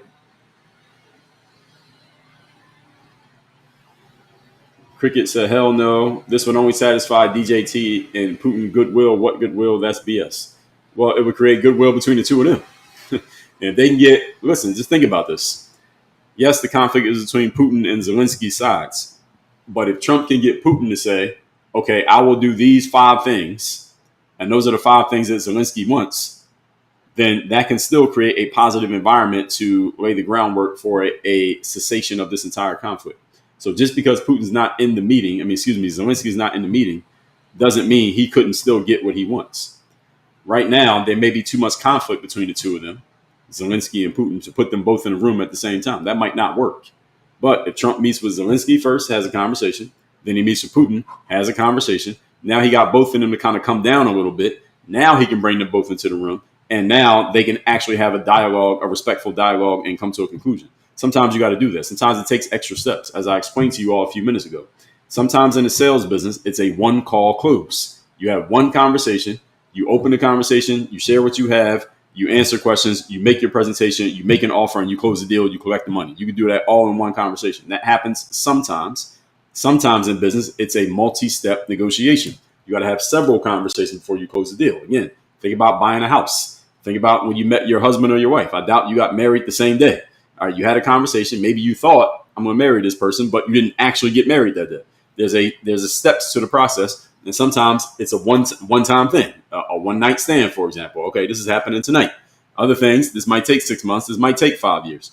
So Trump understands the long game, while at the same time, all of them are on the clock. All 3 gentlemen are on the clock because bodies are dropping in those other countries from both sides. And Trump only has less than 4 years to do his thing. So where was I? Prosper Us said, Trump's not coming to the table unless something is already done. Not necessarily. He comes to the table to get things done. That's the whole point. Soy said, I'm just waiting for the liquor store to open. I believe you. PayCM Ree said, are you pro-Trump? What exactly does that mean? That's loaded language. I don't think you're trying to load me with that question, but that's loaded language. Said, are you pro-Trump? Or as Piers Morgan likes to say, do you support? That's what he always asks people that question. Do you support? Now, what exactly does that mean? So am I pro-Trump? I need you to clarify that question. I am not MAGA. I'm not Republican. I have no political affiliation if you're asking that question. But as far as Trump being the active sitting president, I am supportive of the active sitting president, whomever it is, because I live in America and I want the president to do well in their aims to better the country. So in that sense, I'm pro fill in the blank, whoever the president is. Clinton, Bush, Obama, Trump, Biden, Trump. And whoever comes next, I'm pro that person. James said the first and foremost result will have to be a ceasefire that have to involve Zelensky. Exactly. But again, if Trump can get Putin to say yes to enough things in a meeting just with Putin, that might be enough for Zelensky to say, okay, we'll stop firing for now if he'll give up those things. And now we can have a further negotiation. So Zelensky doesn't have to be in that conversation for them to actually stop shooting, because Putin might just say, I'll give up enough stuff that Zelensky says, okay, cool. And he don't have to talk. Sometimes that works. And again, I explained to you all why they have to have them in separate rooms. They might not be able to be in the same room right now, given the situation. PayCM offered me a false binary here. So PayCM follows up with saying, are you pro-Trump, or this is the false binary right here where you're offering me 2 options as if there are not many other options besides these 2. Then he says, or are you pro, and he puts several names here together, MLK / Malcolm X / Huey Newton / Fred Hampton. Well, first of all, PayCM, this is a false binary fallacy, as I already explained. Don't limit my options. And so I'm not answering this question. And secondly, how you putting these other 4 guys in the same group where they all had the same thoughts and same ideologies? Because they didn't. So that is not even a quality question. So I would say rephrase the question. I'll say come up with a better question. That question is not good. Karen, the cancer eliminator. I got to be careful what words I read out here. Said, I love you. Speak. Thank you, Karen. Love you too. Marky Man, number 2 gifted badge. Elsa, thank you for the rose. Karen, thank you for the hearts. Sharon said, what do you think about Trump and the D.C. takeover? You mean the police? We talked about that yesterday, Sharon. I think you missed it. Click the link in my profile to my YouTube channel. You'll see the video from yesterday. Free Speech said, Putin has a video of Trump. Yeah, that's what the Clinton team wanted you to believe in Obama. But we know that wasn't true. And did you see what Pam Bondi said a couple weeks ago? Murphy the Mutt said, "You listened to that Bishop on Apollo, the original? Yeah, that was crazy. There's a third part now. It was two parts, and then there's a third part. I just started listening to the third part this morning. That guy, Bishop Larry Gators, he was on this podcast called Apollo, the original. I was telling you about yesterday. Marky said, looks like Trump's going to be the topic all week. Maybe. It's only Tuesday. Don't speak too soon. PCM said, this guy's about 200 comments behind. That's right. I am 200 comments behind. I like being 200 comments behind. That means y'all are actively commenting, which means this is an active discussion, which is a good thing. I try to stay here and get through as many as I can. But PCM, if you stop spamming my damn comments, then maybe I can get to everybody else's comments. So you're saying I'm behind, but you're the one taking up all the space. So maybe be quiet for a minute so I can read what everybody else has to say. But Heck says, instead of constantly criticizing Trump, give him a chance to work. The end of war is worth it. Well, criticizing him doesn't stop him from working. Heck, he's still going to work. Criticism of Donald Trump is like water on the back of a duck. It just rolls off, they don't even feel it. Donald Trump's been being criticized for 40 years. I think he'll be all right. I get what you're saying, though. Asking OG said, I'm sure Israel has an award for him. I know he is. Actually, I get your sarcasm, but I also, at the same time, I agree with you. And that's a whole other conversation that we're not going to have today. But I get what you're saying. You are correct. He got my lighter, said he scored 81. Sponsors came running back. No, it wasn't that. It wasn't that he scored 81. It was that they just had to let the residue from that assault charge wear off. He scored 81 the same year he didn't get MVP. That's the year he should have got MVP. Steve Nash won MVP that year. That was 2006. Kobe should have been MVP that year, but they gave it to Steve Nash. But again, it's a political award. Awards are political. Trophies, and I'm using these in colloquially. Trophy meaning you get it because you outperformed everybody. An award, you get it because people voted for you. I don't like awards. I like trophies. If you see the settings behind me, if you see any things on the wall and on my shelves, those are trophies. They're not awards. I'm not a fan of awards, generally speaking. I'll take it if somebody gives me one, but I'm not a big fan. Trophies mean there was a straight up fair competition and I beat you, or I achieved the desired outcome. I don't have to beat. In business, you don't have to beat people. Sometimes you just got to achieve a certain outcome. You get a trophy. In sports, you only get trophies by beating people. I like those kind of trophies. The ones where you have to actually do something that is objectively measurable. Not, oh, the people on the committee voted for you, so you got the award. No, not a fan. Kathleen, the topic today is Donald Trump and Vladimir Putin having a meeting in Alaska this Friday. Coming up. This upcoming Friday, they're having a meeting. It was a big deal because Putin hasn't been to America in 10 years. Josh Archie, thank you for the follow. Papa Langlet. Oh, we hit 100K likes. Thank you, everybody, for getting that 100K up. Thank you, everybody, for the efficiency. Asking OG said, Putin's been trying to get out since he started it. You think so? Maybe. Thank you, everybody, for helping me get to 100K. Karen, thank you for the Go Popular. Daisy Dreamer, thank you for the rose. Okay, so I'm caught up on the comments. So y'all got comments, go ahead and post it. I'm looking at them. I'll stay for a few more minutes, see what y'all got. User Roa said, what are your thoughts on Trump federalizing D.C.? We did I talked about that yesterday. So those of you who weren't here, I talked about that yesterday. I should have just did another live on that. I should have did back-to-back lives on the same topic. Next time I will. I think I was a day ahead of that one. Maybe I should have did that one today and did this one yesterday. I was a day ahead of that one yesterday. But yesterday actually was a very healthy live. I think it said, if I remember yesterday, like 75 new followers yesterday from the live that I did on yesterday's topic, which was Trump and D.C. and the cops and all that. But if there's another headline about it, then I'll probably do another one tomorrow. And I don't mind talking about Trump. Sometimes people say, why are you always talking about Trump? Well, I'm always talking about Trump because every time I talk about him, people want to talk. People talk back. So Trump is the gift that keeps on giving. If you're a content creator who's willing to talk about current events and or politics, which I am, I'm not a content creator with a capital C. It's not my full-time business.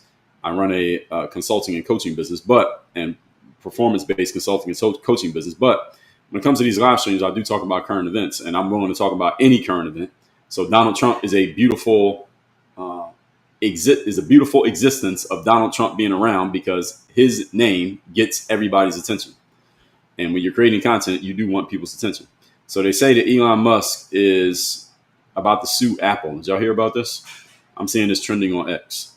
And this is X is Elon's company. So he has a company called XAI.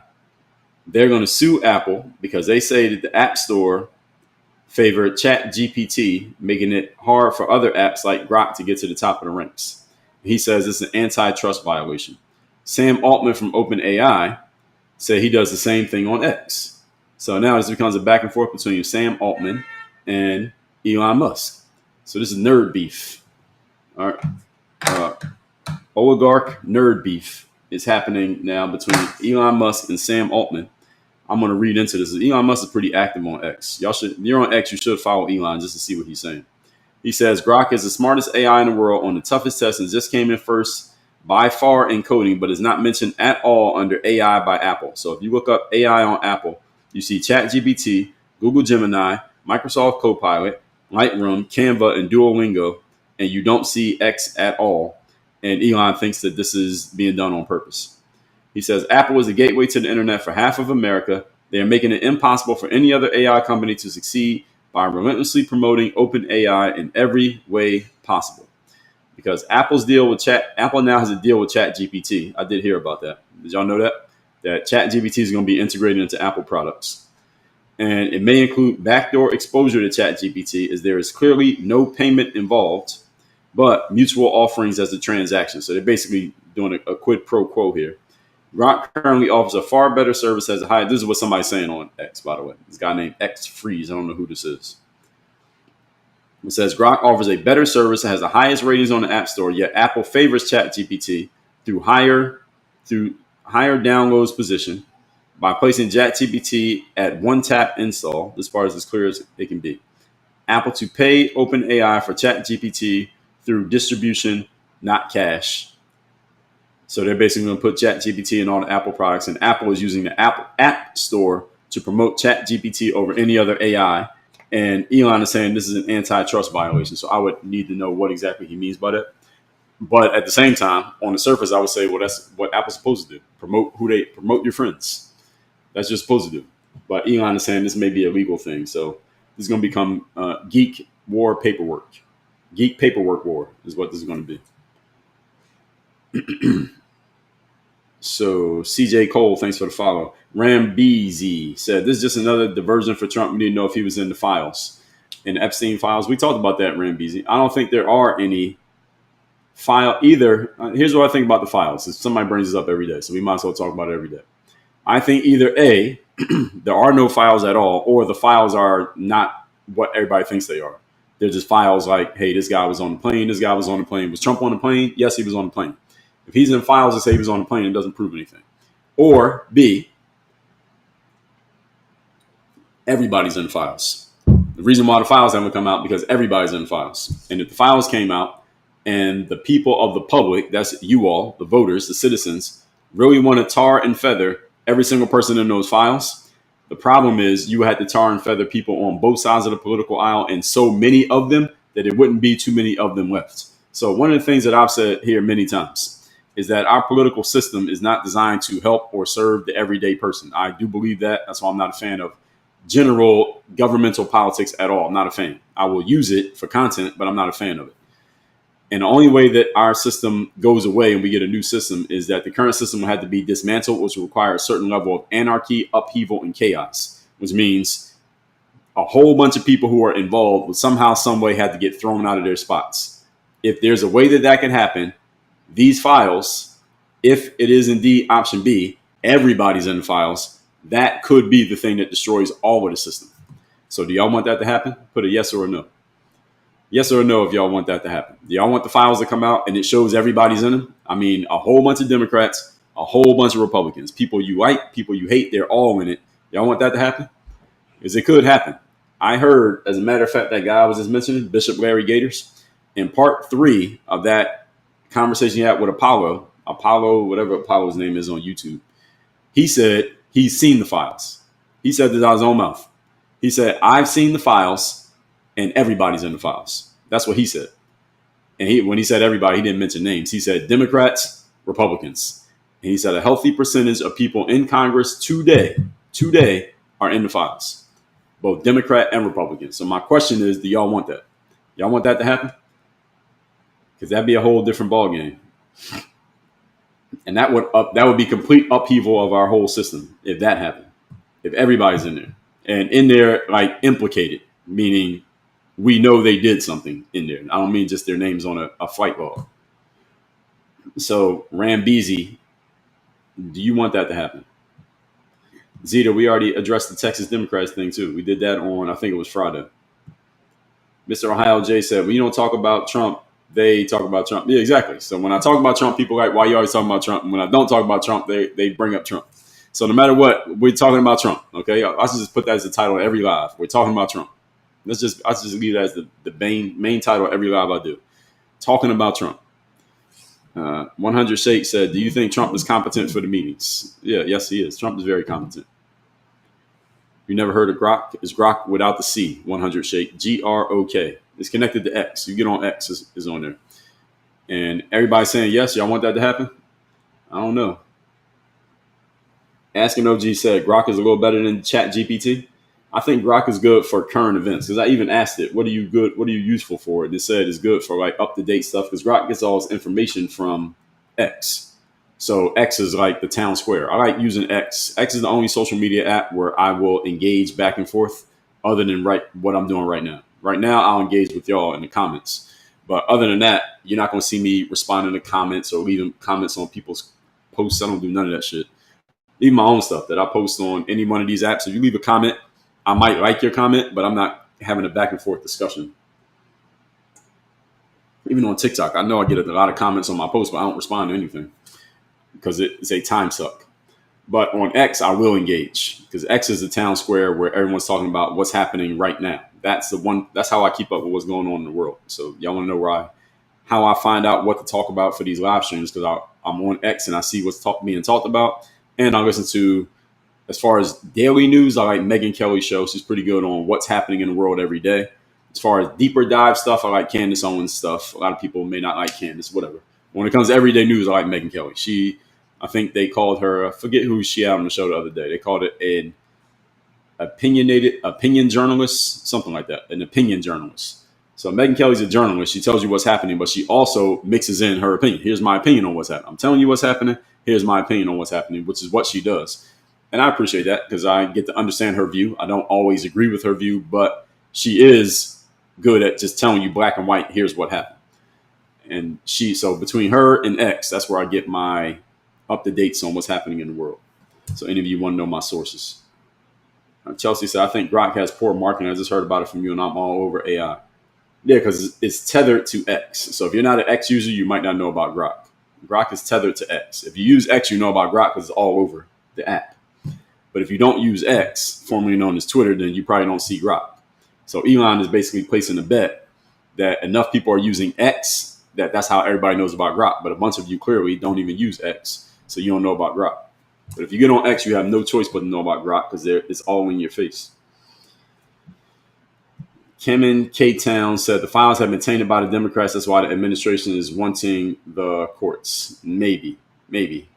I think they're all in it. I think everybody's in it. I don't think Mr. Epstein was partisan in terms of what he was doing because based on what I've heard about Mr. Epstein, and any of you who's heard anything, you listen to Candace talk about him, he wasn't a politician. That man was all about power. And according to what I've heard about Mr. Epstein, he was connected to a certain country whose name I'm not going to say. Y'all know what country I'm talking about. It starts with the letter I. He was connected to a certain country. And they weren't about the left or the right. All right. I did a live about a month or two ago about Mr. Netanyahu. He's been coming to America for the last, 30 years.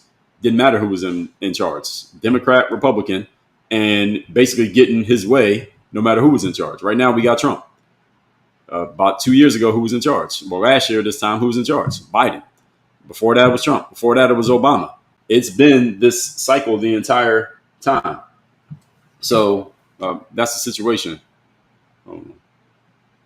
So Epstein was not about Democrats or Republicans. So if the conversation is about the Epstein list, folks, it ain't, only the Democrats or only the Republicans. It's all of them. It's all of them equally. And again, y'all want to see upheaval of our governmental system, let those files come out. Here's the problem. Only way the files come out is someone in the government got to let them come out. Biden didn't do it. Trump clearly doesn't want to do it. So who's going to do it? Who's going to do it? Biden wouldn't do it. Trump ain't doing it. How you going to get the files?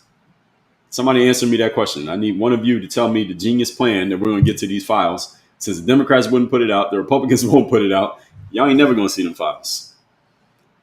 Okay, those files are like Elvis. All right, everybody's talking about it. Nobody's seen it.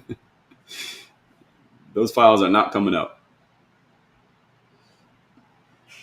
So Sharon said, "Are you serious?" I don't know what you're talking about. He got my lighter. Said people want truth. Yeah, well, wanting truth and getting it are two different things. I agree with you. People want it. Now, how you going to get it is the next question. WLSJ say you obviously don't have kids. I do have kids. What does having kids have to do with any of this? My kids weren't on the island. And whatever allegedly happened, we still need proof. This is what I'm telling you what I've heard. I don't know for sure. I haven't seen files. And if somebody's in the files and it is proven through the files that they did something, I don't know how they would prove that. I don't know if Jeff Epstein would be that dumb. The files themselves, I don't know if the files themselves proved anybody did anything. The person I heard talking, Larry Gators, he said he saw the files and that he sees people on both sides, a significant number in the files. He didn't say that they all did something. He just said their names are in the files. Now, your name being in the files does not mean you did something. You visiting the island does not mean you did something. It doesn't look good. It's not good on your name optically. We talk politics about optics. The optics don't look good if it's known that you were on the island, because we know what was happening on the island wasn't good. But it doesn't mean that everybody who stepped foot on the island did something bad necessarily. They still got to prove that. You still get your day in court, as is everybody else. So this has nothing to do with me or anybody else having kids. Let's see. Sharon said Megyn Kelly. What about Megyn Kelly? You got a disagreement with Megyn Kelly? What is it? Nikki says, supposed to be smarter than most people with PhDs. Well, that's a loaded comment there, Nikki. How do you measure how smart somebody is? It depends on the topic, as far as I'm concerned. A fish is a genius in water, as they say, not so much on the sand. So a PhD in what? Yeah, so somebody can have a PhD in medicine doesn't mean they know anything about, let's see, cooking food or know anything about playing a sport. So it depends on what you got a PhD in. Mark said, fascinating analysis concerning the files, and I definitely agree. Yeah, so they would still have to prove everything. If the files come out, though, a lot of people's names are going to get stained. It was just like baseball. Remember baseball years ago when everybody was hitting all the home runs, and then the scandals came out of who was taking performance-enhancing pharmaceuticals? And some people's names got implicated. And even if they hadn't gone to court or anything yet, and they didn't admit it, their name got stained to the point that their reputation was damaged just because your name was in the list. And they didn't even prove that you did anything. Just your name was on the list. You look bad. So that's what would happen to all these politicians. If the list comes out and there's a bunch of names on it, they all look bad. I think the problem is going to be is a bunch of Americans are not going to know what to do. A bunch of Americans are going to have their brains broken because many people, some of you who are in here right now, you are so strong partisan-wise on one side or the other politically that you're going to be happy to see, if you're a Republican, you're going to be happy to see some Democrats on the list. But then what you're going to do when you see the Republican names? And the same thing for those of you who are on the left, you're going to be happy to see some people on the right on the list. But what are you going to do when we see people's names who are on the left on the list? People are not even going to know what to do with themselves. You're going to be like a dog. There's the UPS trucks going that way and the mailman's trucks going that way. You don't even know which one to chase after. That's what I think is going to happen. But it would be upheaval. It would be chaos. So any of you want upheaval and chaos, all right, you want those files to come out. And if you want me to have a guaranteed topic to talk about tomorrow, let those files come out. I guarantee you we'll be talking about it. Karen said he was all about his pocket. Epstein, yeah, exactly. So Epstein it wasn't political for him. It didn't matter. Money is green. Money ain't blue or red. No, money is green. Kathleen said those files are bigger than any politician or celebrity. Yes, they are. Cynthia said nobody will do it. Too many people in high places are involved. Exactly, which is why those files ain't never coming out. Only way those files come out is if somebody who has nothing to lose, like really nothing to lose, wants to release them. Even Trump on his last day of his administration wouldn't put those files out. Why? Because it would implicate a bunch of Republicans who he needs them to have power to help the Republican Party or the MAGA movement to continue in power. If he puts the files out, it'll undermine his people as well as other people. It'll undermine everything. and he might not make it to his next birthday. He put those files out, if you get what I'm saying. Doc said, we do see the files, we're not going to believe it anyway. Yeah, it's another thing. Facts don't matter anymore, so people can just say, I don't believe the files if they come out. It'll provide a lot of content for material for people like me and Candace Owens and Megyn Kelly and Steve Bannon, Alex Jones, and everybody else. Everybody who creates content will have plenty of material to work with if the files come out. So speaking as a person who does a live stream every day, I would love for the files to come out just so I can use it for that. But it's not going to actually resolve anything. It's actually going to create more problems than it solves. That's what it's going to do. Mark said, I understand the federal court system are currently in charge of the files. Well, Pam Bondi, she's the attorney general. So, yes, you're right. Oh, Nick said, Elon said that Grok is smarter than a PhD. Yeah, but it's a loaded statement because what exactly does that mean? Smarter than them at what? So I don't know what to make of that statement. Matt said, literally no Democrats care, take them all down. What does that mean? Stacy D said, I'm not on either side. Show them all. 1 second. Let me send a text.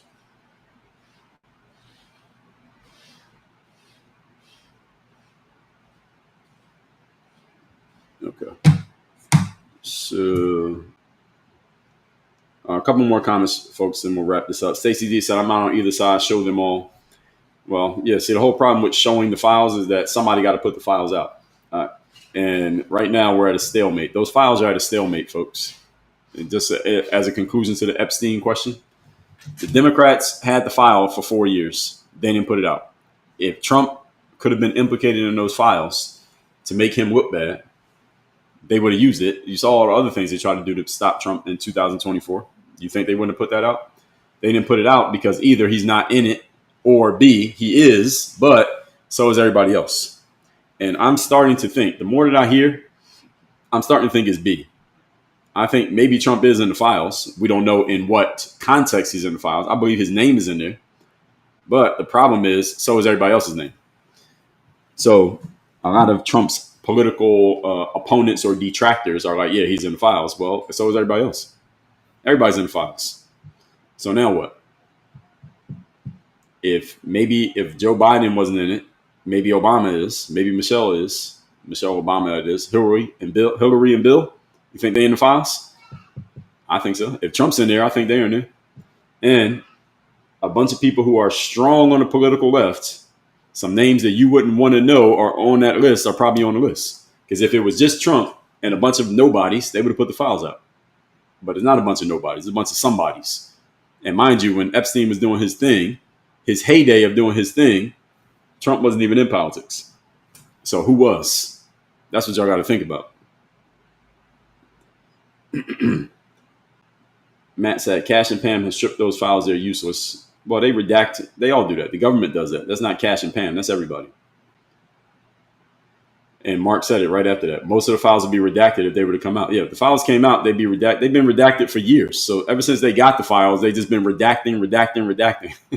They all did it. Mind you, the Biden-Harris administration had the files for 4 years, folks. They had the files for 4 years. So it ain't like this is just Cash and Pam out of nowhere. No. Tara said it's way bigger than the U.S. Yes, it's a worldwide thing. And again, from what I've heard, listen to Candace Owens, Epstein was connected to another country that all of you know the country I'm talking about. The one that everybody believes has all the power, the real all the power, and it ain't one of the three powers that I mentioned earlier. It's not China, it's not Russia, it's not America, that other country. That's who Epstein was connected to. They don't care what party you're in. Again, look at what Mr. Netanyahu's been doing for the last 30 years. No matter what party it is. It don't matter who's in charge. He's coming over here and getting what he wants. Has he been doing that? Y'all paying attention? Lana Zimzum said, why can't they put out the information in the files about Trump without releasing all the files? That's an interesting question that I've thought about many times myself. I think that it's right now, who said it? I can't remember who was saying it. It was somebody I was listening to the other day. And they were saying that it's kind of like what they call a poison pill. For those of you who don't know what a poison pill is, it's the concept of the poison pill is that I could put this document out, for example. I'll put this document out, but the problem is if I put this document out, it's going to take everybody down. So it might make me look bad, but I'm going to take a whole bunch of people with me. And that's what it's looking like right now. And the reason why Trump, for example, his administration teased that they had the files, but then they didn't put it out is because I can't remember who said it. It might have been Megyn Kelly, but it might have been somebody else. Is that Trump has them and he knows whose names are in the files. He's seen the files. He knows what's in it. That's why he is not releasing it. And he is using it as leverage against his political opponents and his political friends. He can use it as leverage because he can say to them, listen, I know you're in this file. So if you don't do these 3 things I need you to do, you know what's going to happen. And he's using it as leverage against them. And I believe the Biden administration did the same thing. They used it as leverage. They said, hey, and mind you, we're not just talking politicians here, folks. So you watch the last election cycle. You notice all the people coming out to support and campaign for each side, especially on the political left. A bunch of people who are not politicians campaigning for the people on the left. Ask yourself, why are they campaigning for the people on the left? They already got plenty of money. They already got plenty of audience. They already are successful. They're already in the Hall of Fame of notoriety and success. Why do you need to pick a side politically? What's the point? What's the point of Oprah picking a side politically? She's already famous. She's already rich. She's already known. She already stopped her TV show. She already got all the money. She already got her own island and everything else. Why is she picking a side? Why? I'm not implicating Oprah. I'm just saying, for example, why is Beyonce doing an event for Kamala Harris in Texas where Kamala has no chance of winning the state of Texas? Why is she doing it? Is it just for the money? Does Beyonce need the money? Why are they doing this? And I'm just using them as examples. I'm not reporting anything. What I'm saying is, one thing that I've heard is that those files, since they have come to exist, either political side can use what's in the files, go to someone who is in the file. All right, you're in the file. I know you're in the file. You know that I know you're in the file. So here's what I need you to do. And if you don't do it, I'm going to put something out that shows that you're in the file. In other words, blackmail is what it is. They use the blackmail people. This is why people asked me the question the other day. Yesterday, somebody asked this question. They said, you're a good speaker. Have you ever thought about going into politics? The answer is yes, I've thought about it. And the answer is no. The reason why I don't want to go into politics is because I could go into politics theoretically. I've never really looked into this. Politics is all about raising money. That's the whole game of politics. You got to raise money. If you want to win in politics, you got to raise a bunch of money. One reason why I would not be good in politics is I'd be good at the standing up in front of the mics and talking game. I could do this. I can go on CNN and Fox and debate with people, and I could do that. That's fine. That's not the game. The real game of politics is, first of all, you got to win. To win an election, you got to raise a whole bunch of money. And to raise a whole bunch of money, you got to appease a whole bunch of people who have different ideas and they have different beliefs and they got different things that they care about. And you must appease enough of them to get enough money from them to win your election, to beat your opponent. If you don't raise enough money, you lose, no matter what you do. So that's the first thing. Personally, I'm not big on going to someone and offering you a favor in exchange for money. This is not the way I like to work. I'm an entrepreneur. I'm a capitalist. I'll offer you this. You give me this money. It's a fair exchange. We shake hands. We got a deal. Done. Not you give me some money and then later on down the line, after you win, I'm going to call you and I need you to do ABC. And I don't even know what ABC is, but I already accepted the money. So now I'm on the hook. I don't like that. I don't like free lunches. I'm not a fan. So that's one reason why I wouldn't get into politics. Another reason is once you get into politics, I talked about this yesterday. I heard a musician talk about this, that once you achieve a certain level of success in music, you meet with the executives, the people who basically own the business, and they say, congratulations to you on what you've done so far. Do you want to go further? If you want to go further and get bigger, besides being like you're a small star, you want to become a big star, you can go further and we'll put the machine behind you for you to go further. But for you to go further, you got to walk through that door over there. And when you walk through that door, you cannot come back on the other side of that door. Once you go through, you're in there. And on the other side of that door is a bunch of stuff that gets talked about and people call it conspiracies. They don't really want to talk about it. And who is this person? You ever hear like a successful person and who's controlling this person? Who's controlling their money? Who owns all the stuff that they're doing? Hold on one second. One moment.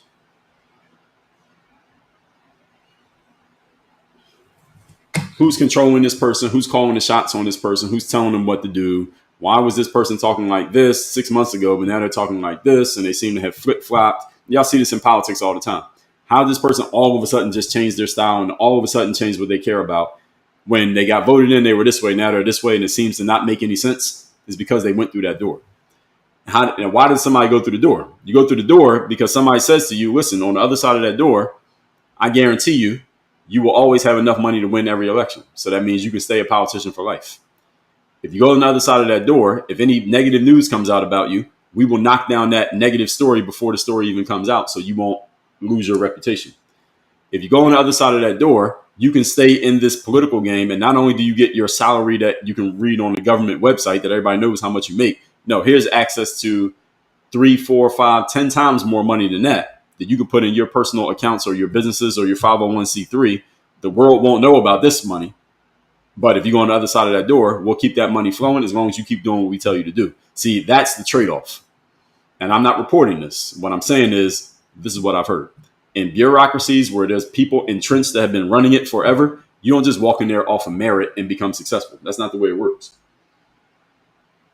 The people who are successful in those heavily controlled, heavily bureaucratic industries, such as the entertainment world, such as the corporate world, a little bit less, but similarly, and the governmental world very heavily, you don't just walk in there and just off skill become great. You might get a little bit of attention off skill, but at some point, somebody with a lot more power than you, less skill, but more power, is going to come to you and say, okay, what you want to do here? You want to stay here or you want to go up here? You want to go up here, here's what you got to do. And you go through that door, you can't come back.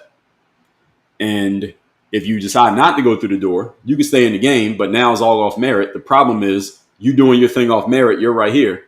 Now you got 10 people who have half your ability, half your talent, but they're levels above you simply because they went through the door and you didn't.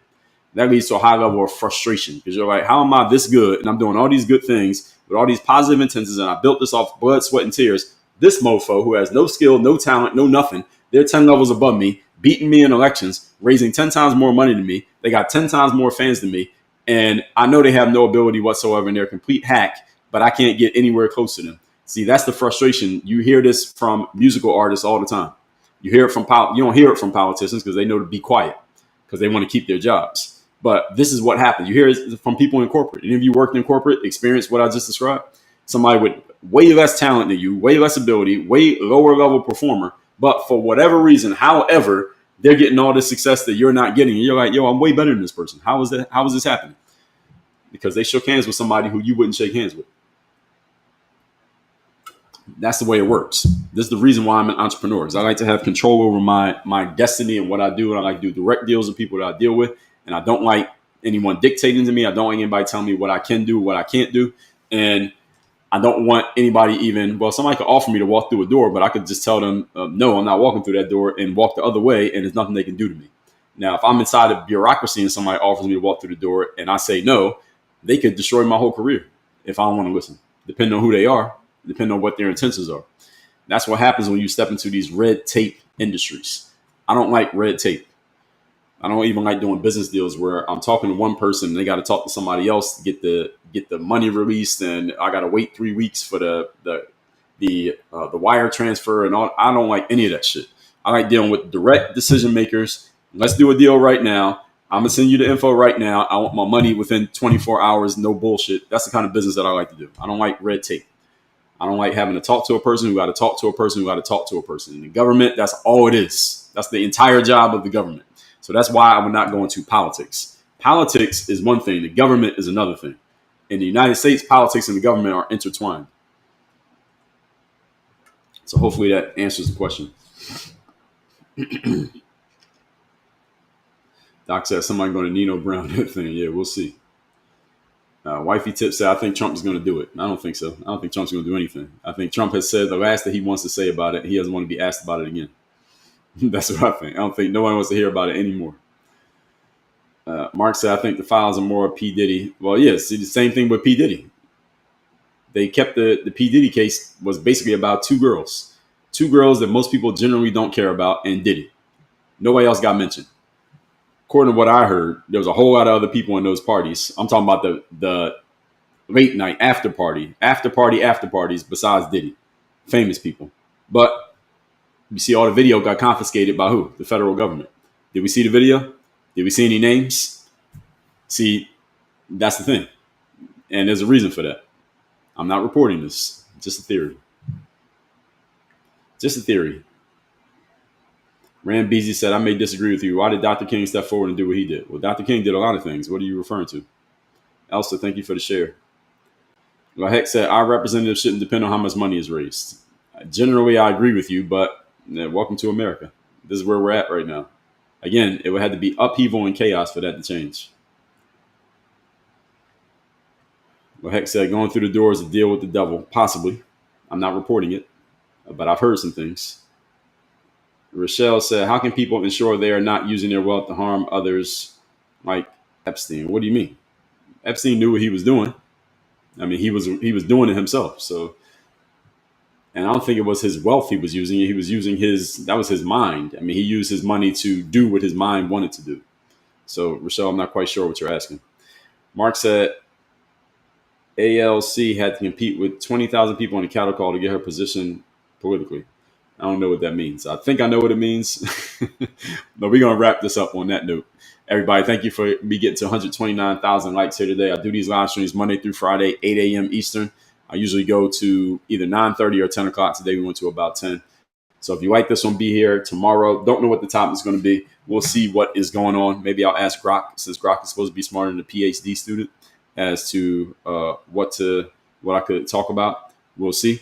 And yeah, whatever the topic is, it'll be a current event. Maybe we'll talk about Trump. Maybe we'll talk about something else. But whatever is a current event, something that's a hot topic, that's what we discuss here. I will see everybody tomorrow morning, 8 a.m. Eastern. By the way, if you don't have a copy of my book, The Third Day, get your copy. Going to thirddaybook.com. The decision that separates the pros from the amateurs. This book is all about how you show up and give your best effort when you least feel like it. I'll give you the book for free. Just cover the shipping. Go to thirddaybook.com. This book is all about the discipline of showing up, even when you don't feel like showing up. For those of you in the sales world, you can get this book. It's called The Sales Discipline System, the eight key traits of top salespeople to use in any industry so you can say goodbye to up and down months and inconsistent habits. This book is free as well. Go to salesdisciplinebook.com or just go to the link in my profile and you'll see a page that has links to all this stuff. Salesdisciplinebook.com, thirddaybook.com. Either book is free. Just cover the shipping. And these are sales funnels. So you go through one, you'll see the other one in there anyway. We got you covered. See everybody tomorrow morning, 8 a.m. Eastern. Everybody have a great Tuesday. Work on your game. We out of here.